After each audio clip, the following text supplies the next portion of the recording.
नमस्कार। क्या financial services के यूट्यूब चैनल में मैं सीए राकेश रोशन आपका फिर से हार्दिक अभिनंदन और स्वागत करता हूं। जी हाँ, आपने थंबनेल बिल्कुल सही देखा है।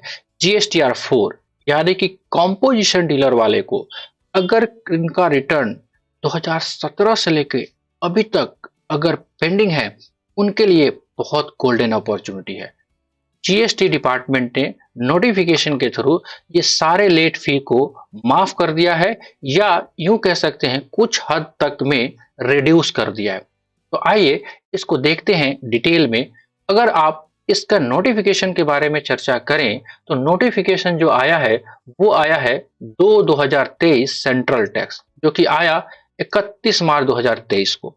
इस नोटिफिकेशन में क्लियर कट कहा गया है कि अगर आपका जीएसटीआर 4 है और वो नील है, अगर आपका रिटर्न आपका नील है, यानी कि आपने ना तो कोई खरीदारी की है ना ही कोई बिक्री की है, और आपका जीएसटी 4 फाइल करना था कहां से कहां तक, क्वार्टरली हुआ करता था जुलाई 2017 से लेके मार्च 2019 तक, और एनुअल हुआ ये फाइनेंशियल ईयर 19-20 और से लेकर 21-22 तक। तो आपका लेट फी जो है वो फुल्ली वेव हो जाएगा अगर आपका रिटर्न नील है, तो यानी कि सेल परचेज नहीं है तो।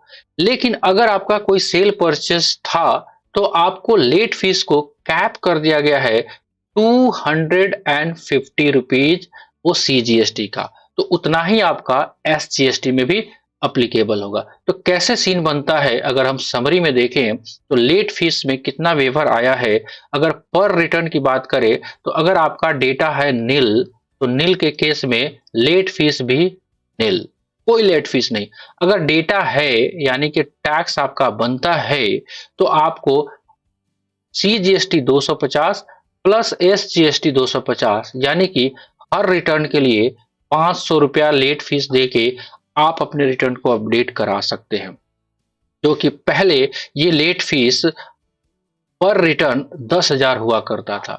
तो अगर हम ध्यान पूर्वक देखें, अगर एनालिसिस करें तो जुलाई 2017 से मार्च 2019 तक 4 और 3 7 क्वार्टर का जो 10,000 रुपया लगता आपको लेट फीस 70,000, उस 70,000 की जगह अगर डेटा आपका है भी तो 7-5 35 यानी कि 3500 रुपया में आपका काम निकल जाएगा। अगर नील है तब तो कोई लेट ही फीस ही नहीं है।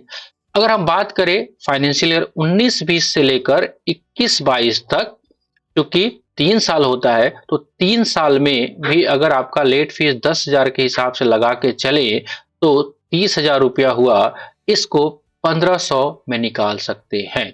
यानी कि अगर हम पूरा का पूरा समरी लेके चले तो जितना भी आपका रिटर्न पेंडिंग है उस पे अप्रॉक्स 1 लाख जो लेट फीस लग रहा था उसको रिड्यूस करके गवर्नमेंट ने 5,000 रुपया कर दिया है।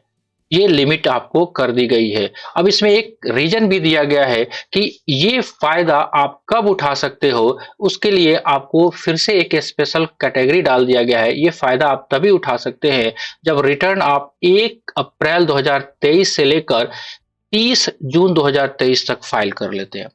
अगर आप 30 जून के बाद फाइल करेंगे तो फिर वो 1 लाख में कन्वर्ट हो जाएगा। तो बहुत अपॉर्चुनिटी है, बहुत अच्छा मौका है अगर गवर्नमेंट दी है कि 1 लाख रुपए के लेट फीस को घटा के अगर डेटा है तो 5,000 तक, अगर आपका सेल परचेज नहीं है तो 0 तक कर दिया गया है। तो ये बहुत बड़ा अपॉर्चुनिटी है। आप अपने रिटर्न को चेक जरूर करिए। अगर आपका रिटर्न किसी भी कारण से कंपोजिशन में रहते हुए आपका पेंडिंग चल रहा है तो ये अपॉर्चुनिटी जो अप्रैल, मई और 30 जून से पहले, मैं तो कहता हूं फटाफट कर ही लो। क्यों इसका वेट करना, कि ये अपॉर्चुनिटी आया है तो जल्दी से जल्दी इसको अमल में लाएं। और इस स्कीम जो एमएनएसटी स्कीम के नाम से जाना जा रहा है, जो कि नोटिफाइड हो चुका है और 1 अप्रैल 2023 से लागू हो चुका है, तो आप इसका फायदा उठाइए और अपने जीएसटी के बर्डन को कम करिए। कैसा लगा वीडियो आप कमेंट बॉक्स में लिख के जरूर बताइएगा। अच्छा लगा होगा तो एक लाइक कर दीजिएगा, और चैनल पे नए हैं तो प्लीज सब्सक्राइब कर लीजिएगा और बेल आइकन को प्रेस कर लीजिएगा, ताकि ऐसे वीडियो नोटिफिकेशन आते रहते हैं हमारे गैप फाइनेंशियल सर्विसेज के यूट्यूब चैनल पे, आपको सबसे पहले प्राप्त हो सके। मिलते हैं इस सीरीज के अगले अपडेट के साथ, तब तक के लिए जय हिंद।